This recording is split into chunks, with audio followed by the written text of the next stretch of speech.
Three guys who combined to play 15 seasons in the National Football League trenches. Well, two guys. And Mackey, who didn't do shit. This is the O-Line Committee. There they are, back from the NFL Combine. Haven't slept in days. Calendars packed with meetings. It's Jeremiah. It's Alex. You guys full on horseradish sauce, shrimp cocktail sauce? Oh yeah. That was night one. Night one straight. Oh, to you St. didn't Elmo's. even waste any time. No, just night one. Straight. We to got right St. into it. Elmo's. It was amazing. Just like Do I they remember. just put it in a syringe so you don't even, you can just put it right into your arm? Well, right we had a into your vein? virgin. We had a virgin shrimp cocktail guy with us, right? So you don't really tell the guys, like, you know, when it's someone new, you're like, listen, it's a little spicy. It's got a little kick. But you don't let them know it's going to rock your world, right? And so I was lucky enough to sit across from said individual. It's like smelling And salts. they set it down in front of us because we just go, everyone will have one. And they set across from him, and I see him stab it with his fork, and this thing is loaded. I mean, Juicy. loaded, juicy. Like he did the dip it, so some of it fell off, all it was piled on top. Oh, yeah. And I see him throw it in I his remember mouth, watching. and I was like, I'm just gonna watch this ride. And you got to see the stages of panic in which his body started going through. He gets really red. The initial chew, chew, chew, and then the swallow, and then the oh my god, I'm gonna throw up. I can't do this. It's not staying down. To the overall realization of okay, I'm not gonna throw up, but oh my gosh, my eyes are gonna pop out of my skull. To the finally okay, I made it through. Right, the three stages of panic awesome. in about a total of 2 seconds, and you look at him yeah. Now you want more, right? You want more back into the fray, huh? And he was like, what? Well, I was like, welcome to the Combine. Welcome. The Combine can officially begin now at 11 o'clock at night, hammering shrimp cocktail at St. Elmo's. Dude, seriously, the best thing is the reservations start at 10:30. God, So busy. What time you want to go to dinner? 10:30? Does that work for you? Is about early enough? All right, cool. No, it was great, especially because when Bill ate it, Bill gets really red. And so his face lit up, dude. And then all of a sudden he's addicted to it. And I don't know what it is, but that bite, it's juicy, man. And it was so good. It was so So fun. everyone gets their own shrimp cocktail. Oh yeah. Yeah. And then all of a sudden everyone goes, wait a minute, did he just bring 6 shrimp cocktails? All of a sudden Jeremiah's partner goes, he brought one for it. He thought we all wanted one. Oh, Yeah. Okay. Because I was looking around, I was like, we'll take a couple, right? Because there's 3. I may have had been just give one to everybody. Yeah, there's 3 or 4 in each little dish, and he just started laying a single dish in front of everybody. So I was like, oh, we're all gonna experience this for a raw, while. huh? Just So raw, fun. deep, It's so fun. Unprotected shrimp And cocktail. unprotected shrimp cocktail. And can I just say that may have been the greatest sequence? No, it wasn't. It was an amazing weekend. I mean, you know what's crazy? Most people go on vacation and they're like, I just did nothing. We just went on vacation for 5 days and walked 35 miles. And it was the most amazing time of my life because 5 minutes before putting that shrimp cocktail down the old hatch, I literally ran into Dan fucking Campbell. There's one. Oh. I took one right there. Okay, we're giving Alex an F-bomb quota. And Yeah, and because you can- everybody's being super lame. So whatever. Anyways, 5 minutes before that, I literally ran right into Dan Campbell. And I probably would have been like everybody else in this world that just clammed up, but I didn't. I literally grabbed him and was like, can I just be like, you're my superhero. And he was like, I appreciate that. I was like, I'm Alex Boone. I'm literally your biggest fan. He was like, Boone, I know who you are. I was like, if you would have been my coach, we probably would have eaten people. He started laughing and we were joking around for a while. But then the old shrimp goes down the hatch. Dude, it was literally so much fun that night. It was. Well, first of all, did you embrace Dan? Did you hug Dan? Of course I did. And then all of a sudden, all his assistants started staring at me. I go, hey, calm down. I know Fraley. He's my bestie. And they were like, oh, okay, it's good. Yeah, first of all, he shows up 15 minutes late to dinner, right? So there's a ding in itself. Who? And Who did? You showed up 15 minutes late to dinner. I went to dinner with you. We walked together. No, we literally walked to St. Elmo's together. That's dude. Oh, and I ran into Paige before I went to dinner. I literally was walking and she grabbed me and that's the first time I've ever met her. already at the table, and you were late. First of all, but sensitive thing. Not sensitive. I'm 15 minutes late at the combine. You can't stop and talk to anybody. It's a late, dude. Sounds a little sensitive. Hit It's it, a little, thank you. Hit him with the sen- sensitive. it's a I little just sensitive. did. There's an ultra. Getting close. Anyways, There it you is. schedule a 10 o'clock dinner. You don't show 10:15. People get hangry. Anyways, but it was funny because we're sitting there, and then all of a sudden here comes Kylie, here comes Bill, and then Boone comes around the table, and we're like right at the beginning of this huge room, right? And Boone comes around the table like, I just saw Dan effing Campbell, and like you see a whole bunch of heads kind of turn around like that, and it was just so funny.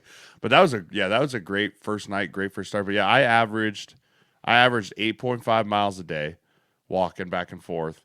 You walk a lot. I had 29 formal meetings, so I met with almost all 32 teams. But didn't quite get all 32. But it was like so many informal meetings too. Right, like, oh, you see a GM, you see a scout, and take 5 minutes to sit there and chat with them really quickly about your guys and the whole bit. But yeah, it's just nonstop lobby hopping. You're like trying to figure out, is he at the JW? Is he at the Marriott? Is he at the Westin? Is he at the Embassy? Is he at the Conrad? Right, so you have to just schedule everything because teams don't come to you. You come to the teams, right? They'll be like, I'm at the Westin at 1 o'clock. How about this one? You can make it or you can't. It's like, I'll be there. I'll take it. I got it. I'll take it. Here's me being an idiot. I'm at the Marriott. I'm like, okay, let's go to the JW. We literally walk all the way across town. Bill's with me. I'm standing in the lobby. I'm like, coaches are never really late. Looking down at this text, quotation marks Marriott, and I'm like, oh, fuck. Wrong one. All of a sudden, I text JW and Marriott are two different places, right? He's like, yeah, duh. Oh, no, literally running across town. How many blocks apart are these hotels? Dude, I walk in, Solari's like, where you been? Probably 2.5 blocks. It's like they're not far, but like if you're at the JW and you have to go to the Conrad, that's probably the furthest walk. And I had. There's Jeremiah twice. with his you should see us. We have his New Balances. Oh no, dude, I had the Adidas Ultra Boost on all week. Adidas Ultra Boost, suit jacket, like it's athleisure at its best. Briefcase, little agent briefcase. But the great thing about Indianapolis, and this is why there's like so many rumors about them moving it and taking it somewhere else. The Skywalk system, like you can get, like I said, from the Conrad all the way to the JW and not have to go outside. Like there's a great skywalk system, very similar to Minneapolis. And so it's not warm. Like it was cold most of the time and windy. So like you didn't want to go outside. And so that's another reason why you go out into the convention center. And I love that too, because that's a great way to just run into people as well. Right. You just run into people, run into a team or like, hey, you didn't text me back. Let's schedule a meeting. Be like, yeah, let's do something at 2 o'clock. Perfect. Right. Throw in the calendar. Like that's another great reason. But I will say a rumor I heard coming out of the combine, and this can kind of be a Mike combine, is it's on lock for 2025 to be in Indy one more year. After that, there's a committee that wants to move it to 4 different places: Minnesota, Nashville, Phoenix, or Vegas. Vegas. Wow. And I heard that list, and I immediately went, the NFL just did the Super Bowl in Vegas, and it was a great success. And the NFL is all about making money. Bold prediction, think that if they move it to one of those 4 places in 2026, it's a good chance that it's in Vegas. For sure. Wow, dude. And the PA event went to Vegas before everything. That's what they used to start taking us to, was Vegas. Terrible idea. That was different, terrible right? Idea. Yeah, but when you're dealing with kids and rookies and all that, you don't want to take them out there. I think Indy's the perfect spot. We both agreed with that too, because it is so low key there in the Skyway system, and it just runs so smoothly, and you can go right from the convention center, walk literally 1 block over to the stadium. Like everything just makes sense. But I could see a lot of people being like, hey, it's time to change it up. How many of these kids would sneak out of their little hotel rooms? No, it's not that. I think it's just Vegas. the distractions that you would have to deal with and the problems that you would have to deal with. There's nobody sneaking out of that hotel, I promise you. Like, that is on lock. This is the one time that when they're like, it's lights are out. Everyone's watching you. They know. They're not idiots. If you're an agent and you even try and bring your player food and you're standing in their lobby, they're like, can we help you? They're like, oh, I'm just waiting for my player. Like, do you have a credential? No, I don't. Get out. Oh, no. There's a table right there marked food. label it, name it, get out. You're like, okay. Like the Crown Plaza in Indy is Fort Knox. You can't get, if you don't have your credential, those security guards take their job real serious. You should. I mean, real serious. And so you're like, okay, sounds good. I'll wait outside in the cold here until my player gets down. I had to go on a wild chase my first night. I text my guys right when I get there. I'm like, hey, you need anything? Right? Just double checking in. And he goes, I need wipes and cherry juice. It's like, okay. What? Okay. And so like I went to Whole Foods. In a shovel or what? So Whole Foods to get cherry juice, right? And then you go Whole Foods, and then I was like, okay, when you go CVS, walked to CVS, closed, got an Uber, went to another CVS, finally got it, and then Ubered back over there. But like that's just part of that's just part of what you are, your support staff, right? You need anything. You want to be an agent, kids. This is where you this start. Is the glamour right? side of it. Do you think Drew Rosenhaus is in an Uber going for cherry juice? Yeah, Jay's ass right. wipes and cherry juice, baby. What else do you need? When you go to the combine, if you're part of that team, your little job is bitch duty. Like as soon as we got in, we were like, "What do you guys need?" And they were like, "Food. We need fruit."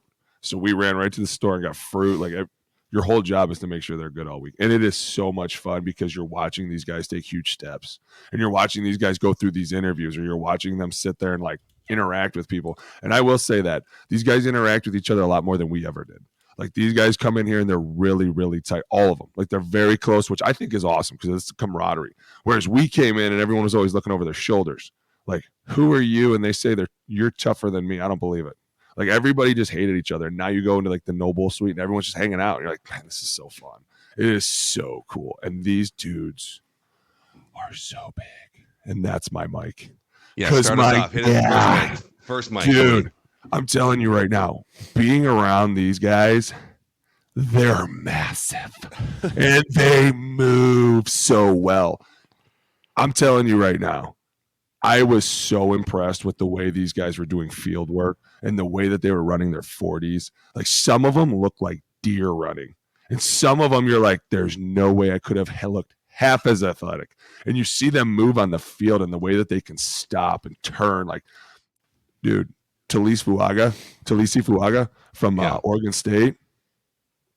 Wow. Troy Fotnew from Washington. You got to be kidding me. I was looking at him like, there's no way that guy's an offensive lineman. Like, it's got to be a receiver. I mean, the times the O-linemen put up this year were stupid. Like, I don't know if this was just a really fast class or if guys were just getting truly faster. But I felt like everyone was like 501, 505, like 50, 50, 50, 50. And you're just like, holy crap, dude. Like, these dudes are moving. And my mic is very rarely in the NFL have I ever been stopped dead in my tracks and been in like awe as someone walked by me. Right? The times I can really think about it are when I played against Newton and he ran by me as I was doing my warm-up for the first time. And I was like, holy crap, that is a monster human. Right? Like he ran by you and I literally stopped my warm up and watched him run and watched his ginormous calves walk by me. And the other time was this weekend when Georgia, I'm gonna mess his name, Amarius Mims, I believe is how you say it. Amarius Mims from Georgia weighed in officially. These are official combine numbers. 6076, 340 pounds, 36.1 inch arms, 11.2 inch hands with an 86.7 wingspan. This dude is an alien. Like, if you painted him blue, he'd be from the planet Pandora and he'd be an avatar. Like, that is what he looks like. Like, when he walks by you and you just see him, like, the physical presence of that dude was truly astounding, like, to see. And then he went out there, and I think he ran, like, a 5:07. Like, I was like, what is happening? Like, how is this even remotely real? Like, all these dudes are getting bigger, faster, stronger, and this is an unreal offensive line tackle class. Like, it's going to be great. But, yeah, very few guys, and that was one of the dudes that I looked across and was like, yeah, it's probably a good thing I don't play in this league anymore because y'all will come and take my job real fast. I've got all the measurements pulled up here. I mean, there's a lot of dudes, like 315, 320-pound dudes running sub-540s. Yeah. Roger Rosengarten from Washington, 494. Or was it 492 official? 492. Wow. Frank Crum from Wyoming was a 494. Here's the thing. How about Tanner Bordolini? Love Frank Crum. Centers running 494s? Yeah, Bordolini. I mean, that's 2 years in a row now that Bordolini and Tittman both have been just extremely athletic centers coming out of Wisconsin. And we've talked about that. That's that Kelsey. And, hey, by the way, would not be an O-line show if we didn't mic the fact that one of the greatest centers ever gave us the old, hey, right? Let's give a shout-out to good old Jason Kelsey. By the way, Cleveland boy. That's right. Don't forget, we produce some of the best. Just want you guys to Self-suck. God's country. So let's bring it back. No, this is what I'm talking about. Guys like this that are starting to make this sub-5 look normal. Like, dude, I remember when we went to the combine, we were like, just get under like a 5.5. We had guys running like 5.8s. I ran a 5.1. I was like, oh my God, I'm done. I'm never doing this again. Like, it was terrible. These dudes were running like the wind. I'm not even kidding. Watching Roger Rosengard take off, I was like, man, he could have been a tight end. This guy could have. By the way, easily. I found Booney's. Hey, I had some good stats. By the way, I still hold the record in my own gym for bench press. I'm just gonna. Do you remember how many bench press? 225. 35, and they took one away. Dude, so you are 34. just racking up the self-sucks this morning.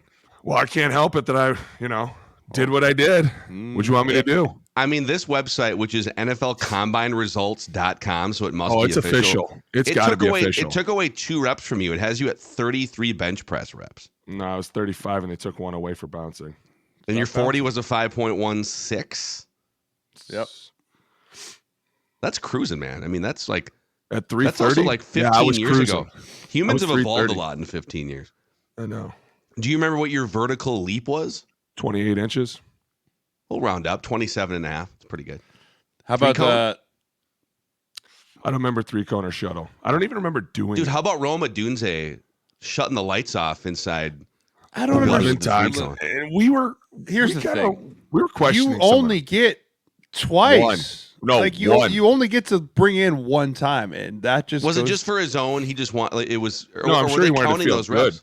But a lot of us were talking like you only get one rep, so he must have stopped 11 times before you finish. Because if you finish, your time counts. Because there was a kid, we were watching a guy, and I thought he should have finished at the last second. He didn't like his time, and he literally made a right and almost took out everybody in the table. I was like, dude, there was a better way to do that. Everybody at the table was like, oh my, like they just. But if you cross that line, your time's official. That's why everyone will just stop or they'll pull out of the way right away. He kept kicking over the second cone with his technique, so he kept stopping. That's another mic of mine. If I'm doing the combine, I'm moving the drills around the field because you can tell by the last day where the 3-cone drill has been the entire time. There is literally, it's driven. All you see is the turf. You don't see any beads. It is literally a line through the turf. So they have to keep coming out and raking it. And everybody's slipping. Everybody's sliding everywhere. By the way, you've just done a ton of field work. Like, that is the last time that I would be like, hey, let's go do a bunch of cuts. Let's do a bunch of drops real low. I would have been like, let's get all this done. That's how we used to do it. We used to get everything done.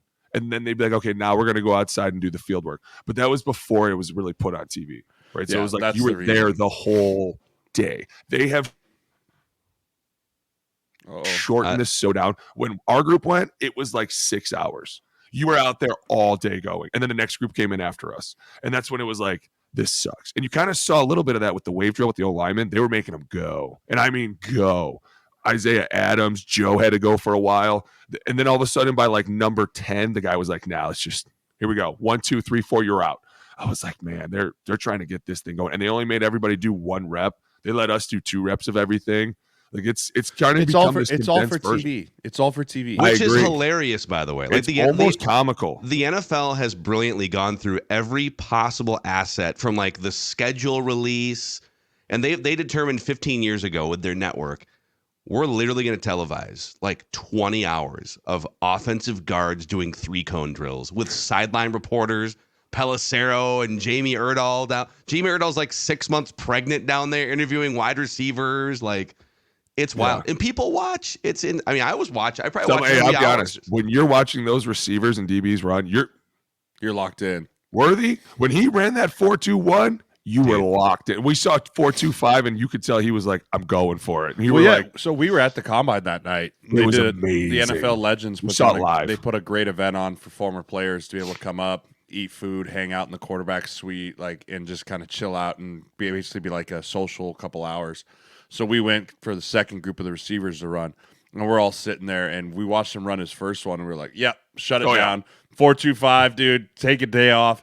And also, when you saw him get back up there, we're like, no way. Like, if I have an athlete that runs a 4.25, I'm calling him and being like, take your cleats off, hang him up in the Louvre, call it a day. Right? Nope. This dude, as soon as he got back out there, you're like, oh, man, he's really going to go for it. And you could hear the crowd, like, kind of start to cheer and, like, yeah, like, here we go. Like, it was kind of cool. It was kind of cool to hear. And then Gorsak, the guy who runs the 40 time, he's been doing it for, I feel like 100 years. I knew it. I looked over at my partner Chris and I go, he's gonna stop him early, because he always loves to, like, pull the whistle and be like, hey man, I'm trying to make sure you get your best time. Like, you didn't stick it long enough, but you just stick it. I'm like, okay, Gorsak. And so sure enough, he stops him. So the crowd's like grumbles. And then when he took off, like, you could just see he was moving at a different speed than everyone else. Like, and the difference between a 4.2 and a 4.4 is massive. Like, it really is. Like, it doesn't sound like a lot, but when you do, like, the simulcast, like, you're a solid 3 to 4 yards ahead of a dude between a 4.2 and a 4.4, and that is absolute insane speed. Yeah, insane speed. Like, that dude ran himself into the first round, and I don't think he's a phenomenal receiver. I think he's a very good receiver, but it's the same thing we talk about, like the kid from Georgia. You can't teach length and size. You can't teach that kind of speed. And that's a returner. That's all kinds of different things. And with the possible return game changing in the NFL, with kickoff returns and punt returns becoming more important, like all those things, that kind of guy probably ran himself into the late first round. For sure. And the greatest thing about that was we were sitting directly in front of him. So he had to run right towards us. And when he took off, I swear to God, he hit the 10 in one step. And so we obviously go with Bill Welly, our strength coach, director of strength at Brute. We love him. And the minute you're with Bill, he's automatically telling you, like, good start, bad start. Like, he can see everything. And the first one, Bill's like, wow, I don't know if I've ever seen that. And then all of a sudden you see 4.25 and you're like, Bill's like, he's definitely got it, dude. He's got it. So we counted his steps. I think he took like 15 steps. 16 and a half. 16 and a half in 40 yards. Yeah. In 40 yards. Dude, we can't, our length alone would not be able to do that. Like, the way he was gliding, it looked like he was walking on water. And you just, like, the wind was pushing him across. It was one of the coolest things I've ever seen. So wait, so and then you think about that guy running this route, right? Like, hand up, like, go. Mahomes, just throw it. Throw it as far as you can. I'll get under it. Oh boy. Well, that's my question to you guys, because if you look at the all-time list of NFL Combine best 40 times, there's some guy. I mean, Chris Johnson ran a sub 4.3, and he had a great career. But it's mostly dudes that their best moment was running a 2.5 Combine 40-yard dash. And there's you can also look historically, like Larry Fitzgerald ran a 4.65. Jerry Rice ran a 4.71. So it does, and I'm not saying that, hey, you can run a 4.71 and guarantee to be a great. Game's changed a lot since then, buddy. We're not going to be rude. We're not going to be rude. How much does a 4.25 40 translate to actual football success? It depends on how you use it, and we've talked about that. We were actually talking about that on the way into the last day. But one of the things that we talk about is, like, this is football, not track. And if you can't get in and out of your breaks, it's going to be really hard. And also taking the physical violence over a long time. These dudes are really tiny. Like, you're talking like a $175. And if all of a sudden a middle linebacker catches you across the middle, there's nothing that can save you. We don't know how long. Could it translate well? Absolutely. If I can take the top off of a defense, do you know how scared they're going to become the rest of the day? Do you know how fearful they are going to be that this guy's going to do it again and they're going to look stupid twice? There's a lot of ways to use that. The question is, can we get him healthy? Can we get him the ball? And when we do get him the ball, does he catch it? And as long as he does, 4.21 could be one of the greatest things in the world. Speed is the most dangerous thing on the field, and I've seen it personally, especially when you're playing against a guy that has more speed than you. The panic in your mind is unreal. And you're talking about some of the biggest moments of your life, and you're like, this guy could just run around me. Oh, boy. Like all of a sudden your mind becomes very crazy. And you think about that at DB. You're by yourself. This dude's just going to take off. Is he going to cook me? Is the safety going to be over the top? Depends. I love it. I think it's great. But it comes down to, once again, can you stay healthy and can we get you the ball? Yeah, and I mean, the Roma Dunze for me, with being as big as he was and running as fast as he did, is more impressive than, in my opinion, than watching Washington run. Is that right? Washington? Is that right? Worthy. Excuse me. Worthy. Yeah. Like a 215-pound receiver running 4.4 is more impressive to me than a 175 receiver running a 4.25, because that's what you talk about translation to the game, right? Size, speed, agility, right? So he also ran like a 6.6 3-cone, I think is what it is, which is an absolutely bananas of him moving around like that. And so the NFL is always looking for bigger, faster, stronger. And I think the only thing that may keep Worthy out of the first round is people having PTSD with John Ross. Yeah. Like John Ross ran a 4.23, 4.22, had the combine record forever. I think the Bengals took him in the first round, and he just could not play receiver, right? Like he couldn't come out of routes. They couldn't take the top off, couldn't get it figured out. That may be the only thing that freaks him out, versus you think of a guy like DK Metcalf, who is just a constant giant body target, or Julio Jones, these big bodied targets. Like, and Marvin Harrison's the same way. Now, he didn't run, but he would have been a 4.4 guy, maybe even a 4.3 guy. And we don't know that. That's part of why sometimes you don't run at the combine, leave a little mysteriousness to it. It is fun. But, Just like Jeremiah. Wait till your pro day. Wait till your pro day, man. Just you know what? Hey, I didn't go to the combine by choice, okay? But, you think about it, and those big-bodied receivers become more and more coveted by every single team. I still think it probably goes Marvin Harrison 1, Jalen Neighbors, or Roma Dunze 2, and then Neighbors 3. And then after that, it's kind of be pick your flavor type of wide receiver class. By the way, I do have Jeremiah's pro day results in front of me here from March 6, 2014. Does that There sound we right? go. There we go. Let me hear. All right, guess the numbers here. Give me your bench reps. 21? 21. Well, I'll give you the winner bell. I had 22. I got one taken away. I popped my rib out at 19. What? And I was able to gut out 2 more. Yeah, I bounced it a little too hard at 19. Like through the skin, or just kind of like, out of place? Out of place. And then 2 more. Because I was repping out like 25, 26 and pre-snap, but then that hurt for like 3 weeks after that. And it was the first thing we did. First thing we did was bench press. Sucked. Okay, 40-yard dash.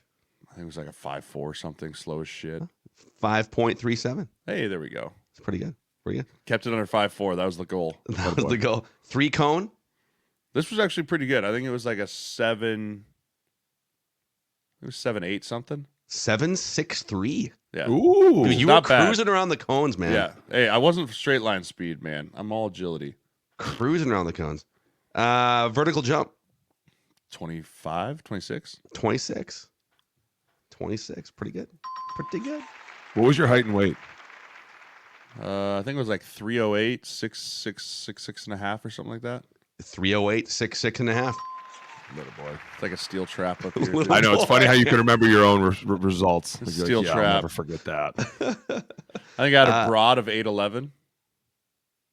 8'6" broad jump, according to DraftScout.com. Trash. And then 20-yard shuttle. The shuttle run. 20-yard shuttle. 4.6.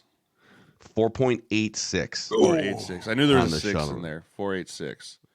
It's not bad. It's pretty good, man. It's not bad at all. It got me undrafted. Your hands were...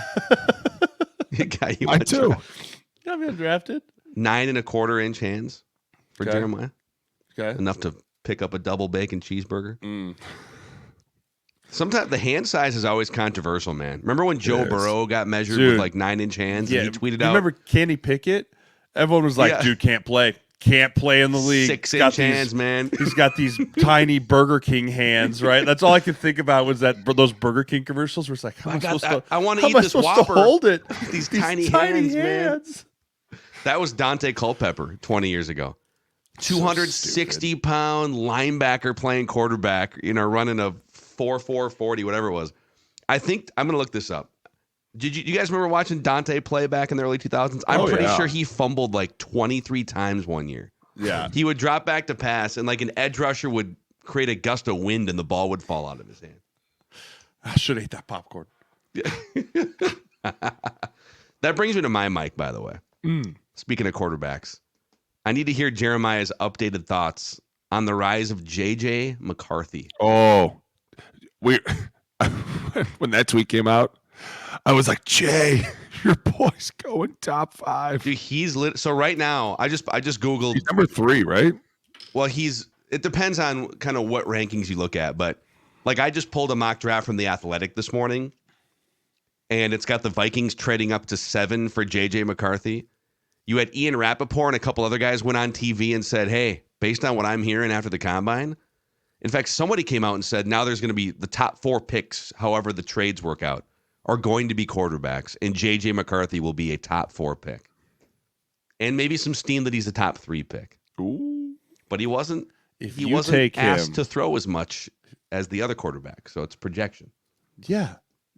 There was a pass. So let's put it this way. When we were watching the offensive linemen, they brought up Trenty Jones, right? They pulled a big graphic up and they put him up there like this guy. 0 sacks on 140 pass attempts. 140. And everyone's like, ooh. And I was like, all that means is they only threw the ball 140 times. That's a preseason. That's a preseason in the NFL.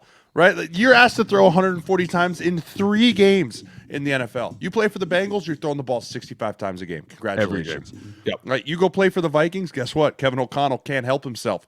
3rd and 3, roll out boot. Right? Like he just can't he can't help himself. That's still a good sack ratio, dude. 0 sacks and 140. But then put it on the flip side, they throw Joe Alt's number up there, right?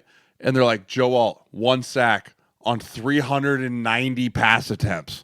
Right? Like there's a complete difference. And I think that's my biggest fear with JJ McCarthy is you didn't see him do it. You saw flashes and you saw it, but like I didn't see him have to take over a game. And maybe it's not fair putting this on because they were such a good team. I mean, they had 18 players at the combine. It's crazy. A new record. That's wild. A new record. That's 18 wild. Players at the NFL combine. So like maybe it's not fair for me to be like, well, he didn't do it. It's like, well, yeah, you beat everyone by 40. Like, I get it. You never had to be the guy to lead him down the field. I mean, you did it a little bit in that Bama game. But I saw a lot of errant throws. Some of those throws at the combine were not great. And you can say it's timing. You say it all thing. But, like, It was a little windy in there. I thought a couple gusts of wind, affected. But I'll say this. I watched him throw, and then I watched Michael Penix throw. Night and day different. Interesting. Night and day different. Penix, I said this in the middle of the year. Wow. He's the most accurate quarterback in this entire class. Compared to Drake May, Caleb Williams, Bo Nix, like I'll put him up for an accuracy challenge against any of those dudes. And I just didn't see the same type of accuracy from JJ. Now the dude has a cannon, right? Like they basically turned the go ball for the receivers, the quarterback, to basically punt, pass, and kick. Yeah. And be like, all right, quarterbacks, who could throw it the farthest? Here we go. Right. And McCarthy does have an absolute cannon on him. But I just worry about putting him into a rhythm type passing offense of where he can go. I would have liked to see him run. I would have loved to see what he can put on. I mean, he always talks about his athleticism and he'll run at pro day, but I would love to see him run, but I just don't see top 5. I don't see first round. Like I really only see 3 first round quarterbacks, if I'm being honest. Like I see Caleb, I see Drake May, and I see Jane Daniels. The rest of them, I feel like you could get them all in round 2. You think, but that's your eval, that's my right? opinion. That is but my opinion. Teams get desperate, like at that position. Teams, there's too especially many. with the 5th year option on a first round pick, right? Teams might trade back in. So here's something else that everyone needs to start understanding too. And hold on, remind me of that. I want to get back to that point of the 5th year option and the tenders. I'm just going to get a little agent speaky there, but it's just no. That's why we're here. We're here to learn. Keep an eye on. Teach us. But as you look at the quarterback position and you look at some of the other positions in this draft, for example, the offensive line position, so deep with true first round talent, right? And to stretch, and none of those quarterbacks showed me in these throwing sessions at the combine that they're the dude. Like none of them. Penix was the only one for me that I was like, yeah, you're super right. Like you're the best thrower here, but his medical's a mess. right? Like there's a red flag with each one of them. Besides maybe JJ in a lot of people's mind, I just personally, I know people say I'm a JJ hater. Just personally, You might be on the wrong side of history here. We'll see. Just so you know. As a wise man this once is gonna be said, interesting. we'll see. And I'll See, sit here and I will issue the public apology when he hoists the Lombardi in his rookie year, as everyone else says he's going to. And I'll just be like, yep, my fault. I'll eat my crow. He was the best thing since sliced bread. But I just have a really hard time seeing it translate to the NFL game immediately. I don't know. And I think maybe what a lot of people are hearing is what Jim's telling him. And I'm sure Jim's telling him he's smart. To play for him, you got to be a smart quarterback. And so I think a lot of people are probably looking at that. How much do we need to develop him? How far down the road is he? Where is he mentally? Does he know all these things? Can he make these checks? Is he good enough to go in there and start doing these things? You don't know what Harbaugh's telling people. Harbaugh loves you, dude. It's on. Like, he's your guy. There's no question. And one of the things is to be one of his guys is hard. You have to show up daily. It's almost like you have to do more work than him for him to be like, all right, you're pretty cool. Like, that's why I'm in my mind, I'm kind of like, I don't know how he is in the rooms. Maybe he is one of these guys that is just a monster when it comes to film and being able to see things. You know, one of those guys is kind of, to me, is Burrow. When you watch him play, you know he knows where he's going with the ball. You did not just compare J.J. McCarthy. No, I'm saying mentally. Like, when I see quarterbacks come in the league right away, that you're like, did he just kill that person? I heard J.J. McCarthy is better than Joe Burrow. We could go back and listen to what Alex just said again, but that's what I heard. No, I definitely didn't. But way to have a lying fine. Go ahead and hit him with that. Thank you. So anyways, when you talk about a quarterback that can instantly come in and see the X's and O's and be like, oh, yeah, we're good. Got it. Here, let's kill it to this or check it to this. In my mind, I'm kind of like, okay, I'm halfway sold. We can get those throws done. We can play an offense around him that likes it. I'm telling you, mentally, these quarterbacks coming in, that's what I'm thinking they're looking at and going, hey, can he hack it? Can he do it? I got it. I know. I'm with you. 140 isn't enough. You're like, dude, that was literally 2 games at one point in our career. We were like, how many times have we passed it?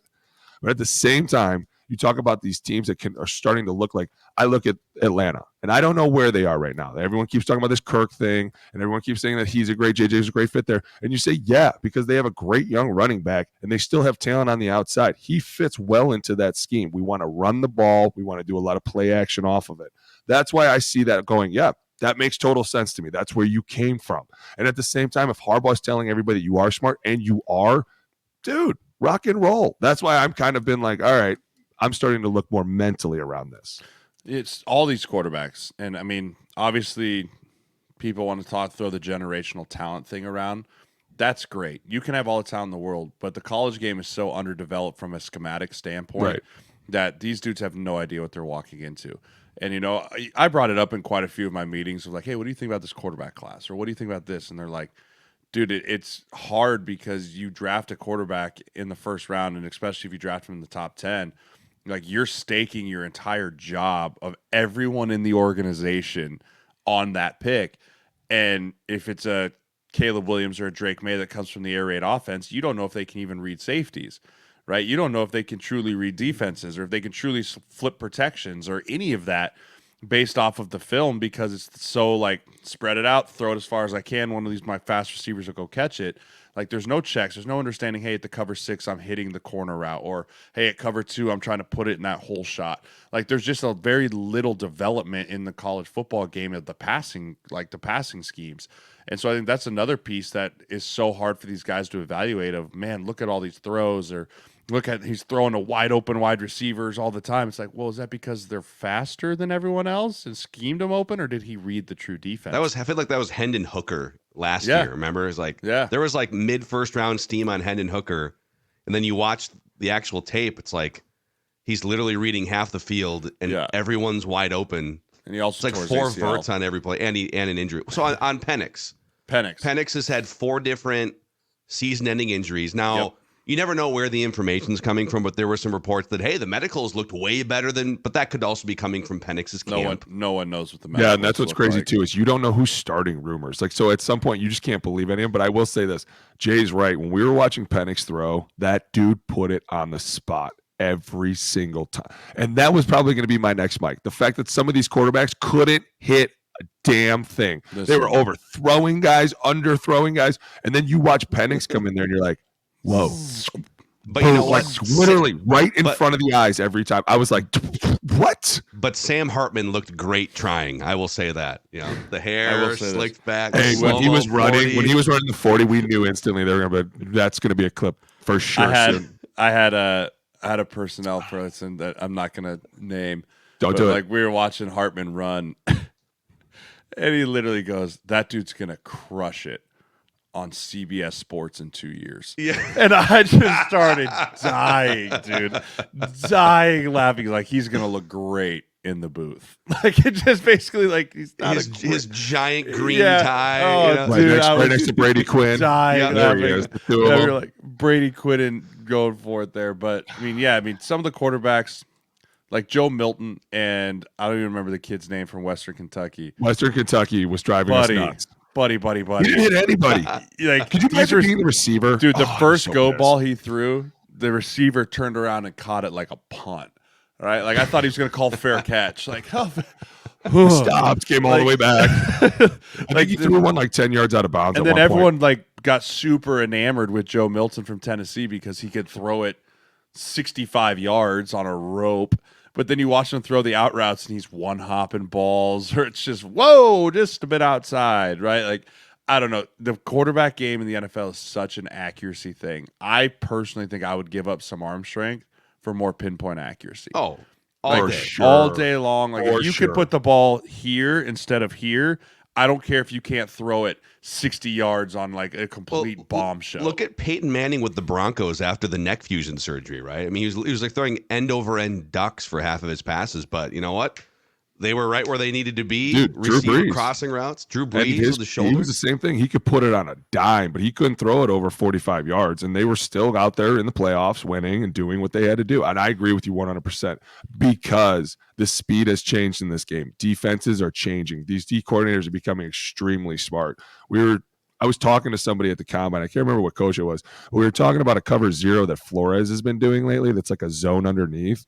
And I was like, dude, I never would have thought you could have been able to do so. And he was like, dude, it's evolving. Mm-hmm. It is becoming more monstrous on us. And we have to teach these guys. So as we're doing this, we're trying to learn with them to be like, how do you block that up? But it's fun because you're like, man, you got to have the most accurate throws in some of these defenses because you think it's about to be man, and all of a sudden it's zone, and all of a sudden this window's closing fast, and that's your only read. And if you don't get there, you know it's sack city. That's why Jay's telling everyone, if you can put it on a dime, we will take that over the 100-yard throw. Those are very rarely going to be happening. You're not going to be able to sit back there for 5 seconds and throw it 75 yards. When Joe Milton would take he was taking his 5-step drop and pausing. He literally paused for like 10 seconds. He paused and then throw it. Be like, dude, that ball's got to go. Like, if you pause like that, you're dead. You're dead. Like, see that? Are they getting that feedback from the coaches on the field, or are they just letting themselves out to dry? Because guess what? The TV loves it.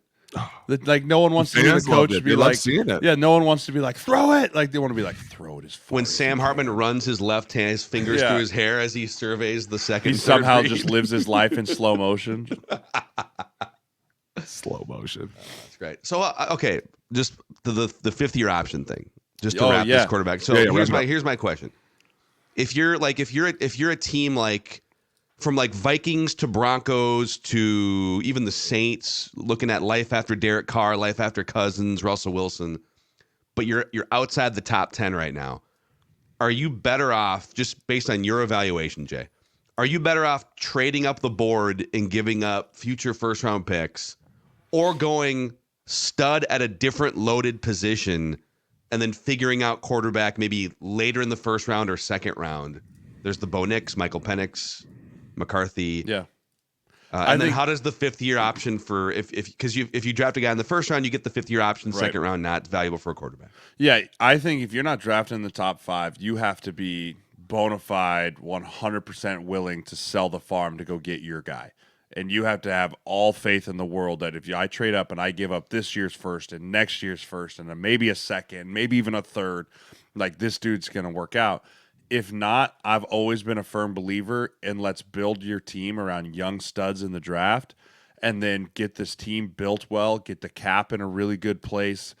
And then if we have everything in place, we can go buy a veteran seasoned quarterback in free agency. Unless you, like I said, unless you're ready for like, this is my guy, then you draft him early and you take him and you build your team around him. But it's not worth reaching out of desperation in the first round. Just be like, we need a quarterback. Let's take one in the first round. Like, you can get a quality backup developmental type receiver in the second, and then have him be around and bring a guy in like a Baker Mayfield or a Sam Darnold or a bridge quarterback like a Gardner Minshew for a year or so as you build around him with a great player. I mean, if you're sitting there at 10 or 11 and there's a guy like Dallas Turner still on the board, or Jared Verse, or these edge rushers that are just freak shows, you got to take those dudes. Like, you got to take those dudes. So I'm a big on that. And the other thing is talking with teams more and more. So what the NFL did in the new CBA is they wanted to make the 5th-year option, the restricted free agency, and some of these numbers that you put on when guys aren't true unrestricted free agents really big. And the reason they wanted to make these numbers really big is because it forces teams to get guys to unrestricted free agency faster, right? So if you're a first rounder and you're sitting there looking, that 5th-year option number every year is getting really, really large. Like, I'm talking massive. Yeah. Because the idea behind it is we don't want you to put the 5th-year option on the kid. We want you to extend him to a long-term career, like 4-year type deal. And so the NFL kind of tactfully did that, where they're like, hey, this 5th-year option is going to cost your cap a lot. It's going to sting. And there's nowhere to smooth it. Right? And there's nowhere to smooth it, right? There's no kicking the can down the road. You have to eat it. The idea, I think the 5th-year option, you're going to see a lot less dudes getting picked up here in the next 4 or 5 years under the 5th-year option, because it's such a cap kill. Yeah. And then the NFL did a great job with that. But the issue is that trickles down to like the restricted free agents, right? So a restricted free agent tender for an original round tender is like $2.8 million right now. When we were playing Boone, it was like 1.5. Yeah, it was nothing. And the issue is, if you're a role backup player, right, especially in like a non-premier position like an inside linebacker or a running back or like a 7th or 8th guard or something like that on a team, you're never going to get tendered. Like, they're not going to spend $3 million on a backup position like that. And the idea behind it, like the NFL, just like with the 5th-year option, is let's get these dudes to unrestricted free agency faster and faster. But what the NFL didn't kind of factor in is, if you're in that position and you're a restricted free agent and you're like, hey, we're not tendering you, you've immediately put a marker on the ceiling of what that player is going to get paid. No one's going to be like, oh, you didn't get tendered by that team? Let's go pay that guy $3.5 million, right? It actually kind of hurts your market, and you're like, oh, okay, well, he's 2.8 is the max he's going to get. We could probably get him for 2, right? And so like the thought behind the process is good about it, but it's just going to be interesting because the same thing with the free agent tenders, can't smooth it over the cap. Right, yeah. It's a black mark, 3.8, boom, taken out of the cap right now. So something to keep an eye on as we look at the 5th-year option, the restricted free agencies going on here. Very few teams. I think 10% of teams will restricted free agency tender, and I'd say it's going to be around 10 to 15% get the first-year options too. Yeah. So, and I think that's maybe what you just explained, part of the reason why you don't see as many teams. Like when the Vikings traded up to get Teddy Bridgewater, they moved back into the first round, right? Like, I think wasn't Lamar Jackson, or 31. Maybe the Ravens were just picking. He was 32. He picked at 32. But you see those quarterbacks get sniped like late in the first round for that reason in the past, but you might have just laid out why it's not. It's not as important anymore. Yeah. Yeah. All right, let's do some dumb football questions. Hold on. Here, boys. Can I do one more? Hold on. I got one more soapbox. I got one more. I got one more soapbox for the combine. That's a ding. Sorry. It's a ding. Listen, I've been struggling of how I wanted to talk about this, or if I even really want to talk about this, but I watched 6 linemen hurt themselves at the combine this last week running a 40. Like blown hamstrings, quad, groins. Like, it's got to change. The offensive line portion of the combine has to freaking change. And I don't know how we get it done, and I don't know who we talk to, but it's not worth the risk for these young men to go out there and take 8 weeks to train for something that we are not naturally good at. It's not natural to us to be track stars and to go out there and do the Underwear Olympics. And it's hard for some of these guys to really switch into it. And then to go out there and on the biggest stage, you perform and you hurt yourself. You pull a hamstring, you pull a groin, you hurt your knee. You're now going to look at the next 4 to 6 weeks of doing rehab instead of training to become a football player again. The NFL has to be better about this. There's no reason to have Joe Alt and Olu Fashanu and Trelise Fuaga and these top tier guys running a 40. That's not going to change on who you view as OT1. It's not going to change who you view as OG1 or OC1 or even down the board. I really think the NFL is going to look at this and go, we need to change this, because if as agents and as training facilities, you're looking at this going, what is the risk reward of having my guy run? Like, is it worth? It's TV, right? It's hilarious it's not worth TV. But it's not worth their careers, and especially as a trainer, watching guys go down. There's no question there are wheels in motion that people are like, this shit has to change. We cannot keep letting the big boys do what they're doing. I mean, somebody made a great point. Even if Olu falls one spot because his knee, that's millions of dollars that you will never, ever get back. You can never get that back. All because what? Somebody at home wanted to see him run a 40. Think those coaches give a shit what your 40 time is? We had several, and I mean 15 to 20 conversations with coaches that were like I ever gave a shit. Like I care what that looks like. I had a coach make fun of somebody and then go, doesn't matter because he can still reach the 3 technique. I don't give a shit. I was like, see, nobody cares. Why are we doing it? They were like, dude, we don't know why they're doing it. And, I mean, that's the other piece, the economics of it. Like Boone said, if you're supposed to be drafted at 9 and like you get a little dinged at the combine, so that means you can't do your pro day, right? And you can't do the private workout, or you can't go do anything. You can't go on the travel circuit because you're rehabbing. And all of a sudden now you get drafted at 13. That is millions. And I mean like multiple millions of dollars. Or if you get dinged at the combine and you drop out of the first because you were a fringe first rounder and now you dropped into the second. That's huge money. Like they're massive jumps. So I just pulled it up, by the way. So just to put this into context for the audience. So Olu Fashanu, now he's saying he should be ready for his pro day, but like it's in like a week and a half. Let's say he's not fully ready, and let's say, sorry, I guess Joe Alt is going to be higher up now, and is it Talise Fuaga? Tali Fuaga, yeah. So like all of a sudden he goes from being the first tackle off the board at 7 or whatever, and he falls to even, let's say he goes from 7, which would be total value contract, $25 million. Mm-hmm. If he falls to 15, that's a $9 million difference. Yeah. Which I get a lot of people listening are like, well, it's 8 figures. You just lost 8 figures because you ran a 40. Yeah. We, as big guys, all agree. We don't want to do the 40 anymore. If you want to do the 10 and the 20, we're cool with that. I run 20 yards for you. It's the 40 that gets you. Like, you never see an lineman pull up at 20. No, it's always at like 35 when they're digging that last and they're really at full go. They're stressing out. Like they're trying to get there. They're holding their breath. Like in what scenarios you guys are running 40 yards on an interception that you're trying to tackle someone? We always say that. 40 or up the sidewalk on a screen pass or something. Yeah, right? Like those are the only. Look at you. But even then, 40 yards, then you're hitting someone. Or if the running back runs by me, I'm not continuing to sprint. Like you do the arm up thing. Yeah, go.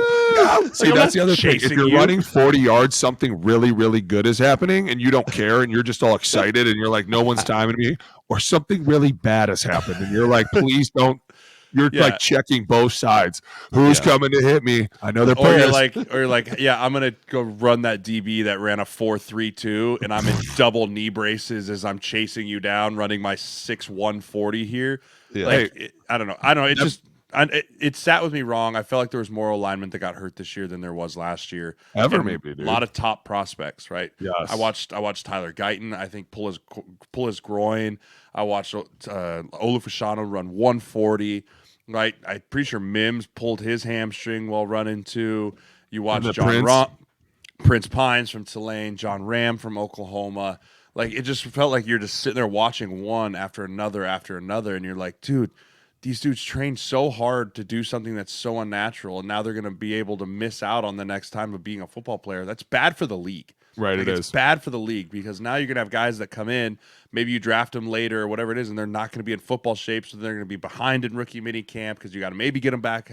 It's just not good for the league. The league needs to change it. Stop making the big guys run 40s.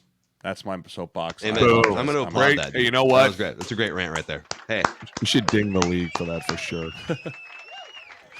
All right. Dumb football questions, Mackie. Let's do it. Here we go, Matt. Dumb football questions. By the way, we're going to hit you guys with 2 episodes. 2 episodes this week. We've got all sorts of free agent quarterback speculation. So be on the lookout in your podcast feeds and our YouTube channel, which, if you haven't already done so, click the like button and the subscribe button on the O-Line Committee YouTube channel. We also have your offensive line lifestyle merch at olinecommittee.com, your Clean Pocket Club swag and your O-Line Committee stuff. So check that out. Dumb football questions. You can always hit us up in the YouTube comment section. We try to get to as many as we can. And this offseason, we're going to have so much time. Once like the free agency and draft run, these shows are just going to be like dumb football question shows. Can't wait. It's going to be a blast. Let's go with Gimp LO19. Why can't quarterbacks call plays anymore? Has the game gotten so complex that it's impossible? Is he talking about, so he's referring to guys like wristbands? Tarkenton and Staubach called their own plays back in the day. And in college, by the way, every play quarterbacks are looking to the sideline for something. Is there any freedom ever for quarterbacks to call their own plays? Absolutely, dude. There are a lot of quarterbacks that can go in their head. Like Aaron Rodgers can do it. He can call any play he wants. There are some, Russell Wilson could do it. I bet you Kirk Cousins could do it. They could easily go through the whole Rolodex. But the problem is exactly like you said. When Roger Staubach was playing, we weren't check, alert, kill. We were literally, hey. Explain what that means. Explain what that means. Okay, so when we get a play called, the reason that they have a wristband is because there's 3 plays in one. And don't ever forget that an alert series can be called anything at any time. So you have to know plays off the top of your head. But the check, so you go in with the play. We say 97 power. This is to an over front. We get an over front, we're letting it roll. You'll hear them all the time. Let it roll, let it roll. If we get an under front, we're going to kill it to an under front friendly play. So it could be some type of long trap, could be some type of zone, could be some type of whack, could be anything, but it's mostly going to go the other way. So that's how you know that, right? Over, under, we're either going or we're checking. And then all of a sudden there's the alert series. Say they give us like a jam out of nowhere. Say they hit us with something exotic. We'll go automatically to an alert that'll be just juicy for that single play. So if there's jam, a lot of times we used to like to go down right into power the other way because we would just Dallas everything down and then we'd long trap a guy and it was gone. But at the same time, he could get out there and be like, hey, it's cover 1. Let's go. Boom. And so now you're like, I was thinking run all the way, and now we are in a 7-step. How the hell did I get here? Like, you have to know these things right away. How much of that is communicated in the huddle in the 15 seconds? The whole thing. Yeah. Hey, we're going to go, it's a paragraph-long play. Hey, let's go I right, Zemo, 96 power, kill, 97 force, zone, alert, Peter on one-on-one. Ready?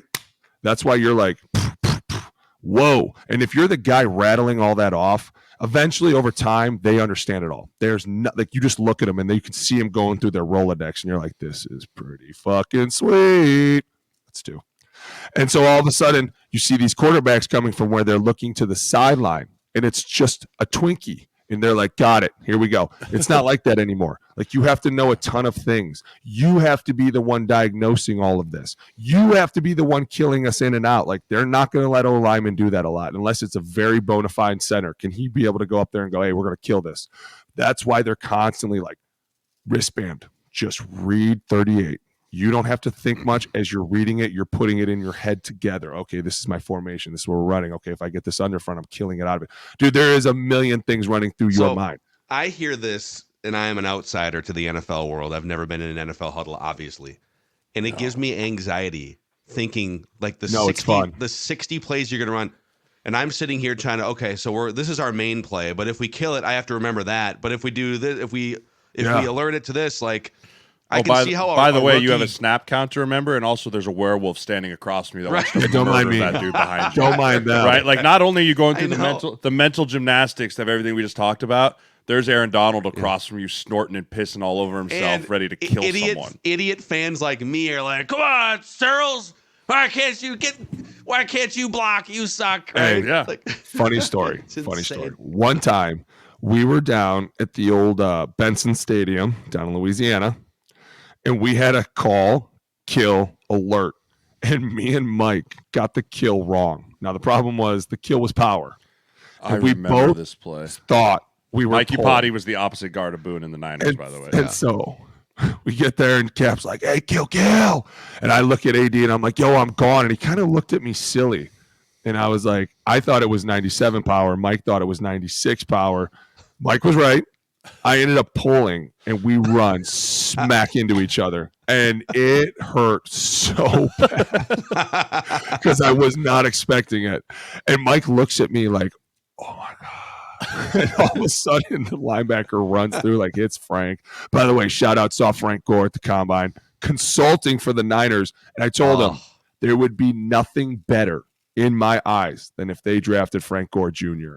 While he was at the Niners, he just broke all your records, shattered them. I was like, Frank, nothing would make me happier. He's such a great dude. Shout out Frank Gore. Love you to death. Everybody knows he's always my number one. You'll never supplant him. Sorry.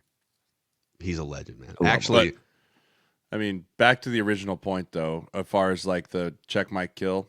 Also, you have to remember Gimpy, whatever your name was. I'm sorry. I apologize. Gimp something L. like Gimp L. Gimp L. They didn't have speakers in their brains back then, right? Like, you have to remember, the second the whistle blows, that coach can now speak to that quarterback until there's 15 seconds left on the shot clock, right? So they're basically having a dialogue with the quarterback from roughly 30 seconds, 25 seconds of like, hey, here's what we want. Here's 3 plays, right? I think that's sometimes that people don't understand too, is a lot of times offensive coordinators, there's certain ones that are like, I call plays, you call my play. Other guys give suggestions, right? They're like, hey, here's 3 different plays, right? You pick one. And those are the true vet quarterbacks. And then like they can get up there. And then the last thing is with like Phillip Rivers, my first year, they told me, they're like, everything is live all the time, right? Because you go into a game plan with your plays. They're like, but Phillip could pull something out of OTA week 2 that we haven't ran since OTA week 2. And if he checks to it, you better know what it is. Right, so that's the other piece. Quarterbacks are live all the time, but yeah, every play comes with a check, alert, kill. Very rarely is there a play that's just straight up called and run. So it's a lot of mental gymnastics that goes on for everyone on that football field. Yep. Okay. Boone mentioned Frank Gore. I've had this question on the list here for a few weeks, and I've just hesitated to ask it. But is my third one about to come out? Don't push that button. Don't push it. I'm talking about Frank. Don't say 3 F-bombs. We'll give 3 you 5. F-bombs an episode for Alex. We'll give you 5 actually if I ask this question. He gets 3. Don't ask it then. Ask it. Go. Don't talk about Frank. From Bo Fleury. Alex got in trouble for answering a question like this a few years ago on the internet. But do you guys have any fun or crazy stories about playing with Adrian Peterson? No, I didn't get to play with him that much. He was hurt when I was here. I want to tell some. I do, but do you have any fun? Any fun? Not going to get you torched. There was a on the lot of internet guys that said when I first got there, they told me like, listen, here's the rule with Adrian, because everybody knew Frank was going to find the crease, right? Like Frank wasn't going to really run in anyone. I remember Fusco and Berger were like, hey, now that we're in the core, we need to tell you. Hey, what's up? If you ever get in his way, he is going to steamroll you. I go, really? And then we started watching clips and like real clips. And they were like, Brody, the ace has got to move now. The deuce has got to go right now. And I remember one time in walkthrough, remember, we're in walkthrough, and I come to Minnesota, and walkthrough is not a walkthrough. And I'm like, listen, then don't call it a walkthrough. That was one of my biggest issues. Stop calling this a walkthrough. Because in Frisco, a walkthrough meant don't touch me. I'm walking through. Here it was live. And we were running a quick ISO right to the left. And I remember Berger looked at me and he goes, this is it. Move now. And I remember we look up and it's who was our nose tackle? Linval. And Linval's like, yeah. I'm like, you gotta be kidding. He ran into me. Yeah. That hurt. That hurt real bad. And then Linval with his like piece in my face, like his elbow brace. I'm like, why is this a walkthrough? Why can't I just put my helmet on? God, this sucks. He's famous for that. When he first came in the league too, Tony Richardson was his veteran fullback. Chiefs, just a legendary fullback. And so there was a lot of times where Tony Richardson would have to, so the play was called in the huddle. This is like 2007, rookie Adrian Peterson. And then Tony Richardson would tell Adrian like, okay, here's what you're supposed to do on this play. Yeah. And so he was literally his football guardian angel in the huddles and on the right. And Peterson halfway through the year was asked about Richardson, and he talked about, I don't really like playing behind a fullback because I need like He's trampling Tony Richardson on every play. He's famous for running up the back of guards and fullbacks. Dude, he got Fusco a lot. And having when we two were camels at birthday parties, which is why he's Yeah. Dude, it was funny because you'd always hear Fusco, oh, like as soon as he get hit. And I'd be like, oh God, poor Fusco got hit. I was talking to a coach that interviewed Adrian at the combine when he was coming out. And he was like, dude, it was the most fascinating interview I'd ever been a part of. I was like, do tell. He's like, we bring him in, right? And in these formal interviews at the combine, they pull up your tape, right? So they pull up your tape.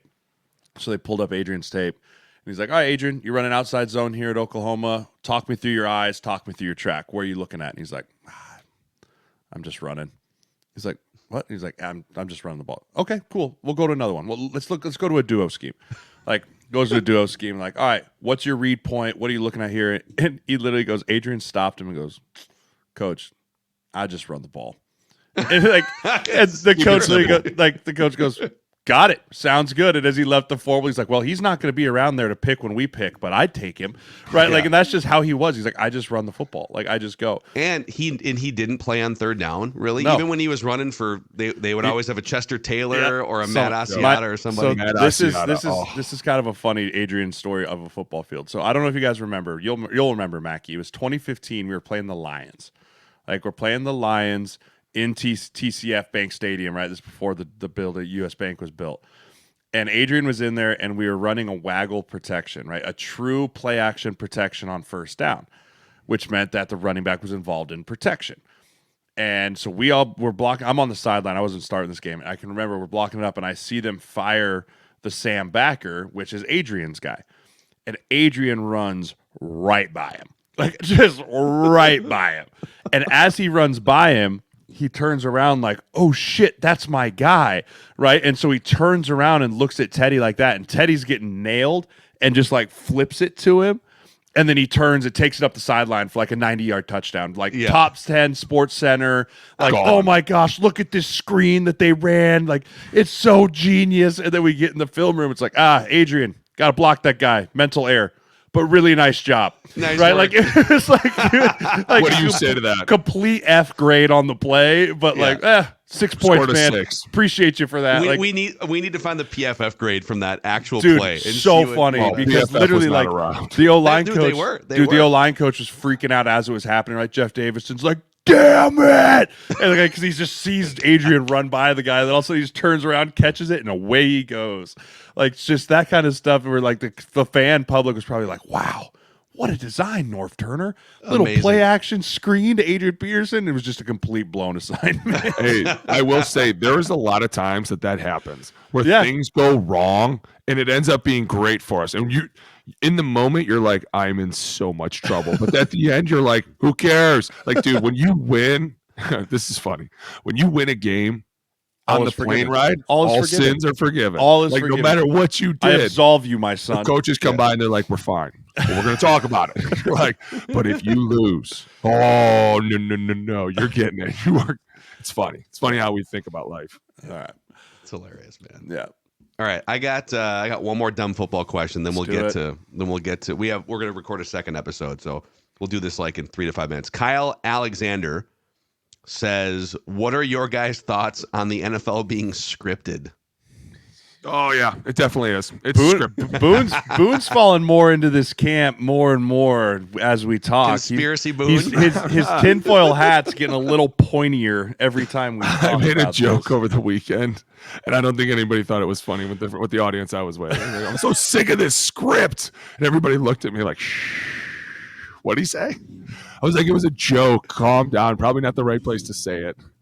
I mean, it's not scripted. It's not. It's really not. You can't. There's too many moving pieces and parts. There's too many injuries. I mean, if anything, yeah. Are we looking at the refs? Scripted? Are we looking at the refs sometimes to see what they're doing? Yes, I do agree with that. The refs would be the only one that can control the script. That's the only script that I've ever really thought about, because there have been times where we've even seen replays. I'm not even kidding you. There was a touchdown that was called a non-touchdown, and we were like, "There's zero chance you didn't call that a touchdown," and they were like, New York said no.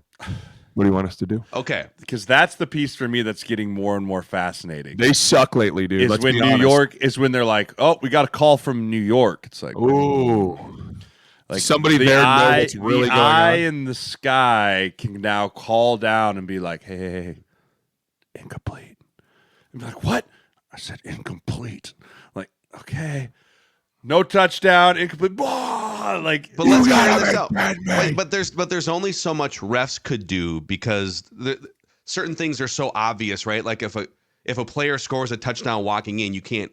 I mean, maybe you could call a holding or something before the play plays out. But if you think of, I'm going to go down Boone's path. All right, the refs and the New York mysterious review booth could be in on it. The players, it's too hard. There's too much turnover. 0% chance. Too much It cash, never right? came to 0% us. I promise But you. the coaches and the play callers could be in on it. No, No. you got to remember, We we're know playing them. for our jobs. Do you? Right. Our Do you jobs. know them? Do you know Yes. what does Andy Reid does when he goes home at night? Mackie, I can Cheeseburgers. promise you one thing. When those doors close, you see the truest people you'll ever see. And if you're not that person on Sunday, don't you think guys like me would be coming out more? Like, Dan hey, Campbell just slips in a rogue bad play call there, to the offensive coordinator. The analytics. yeah. The analytics. That's the thing. You can hide behind crazy play calls now and just call it analytics. Yeah. Like, We got to break a tendency. We got to do something. Fourth down, analytics said go for it. It's like, did it? Dan Campbell. It's now 2-point conversion from the Watch 32 your yard mouth with line. Dan Do you- Campbell. That's do you Boone's number still- one fanboy. Easy. Okay. There's no script. I don't mean it's There's still zero football's script. the purest competitor sport there is. Okay. Just want to make sure. Those are your dumb football questions for the week here. Your tinfoil hat segment. We should do an Alex Boone tinfoil hat segment of the week. I love it. I love it. All right, dudes. We'll see you on the other side for a quarterback free agent speculation bonanza episode. This is the O-line committee. Alex Boone, Jeremiah Sirles, Phil Mackey.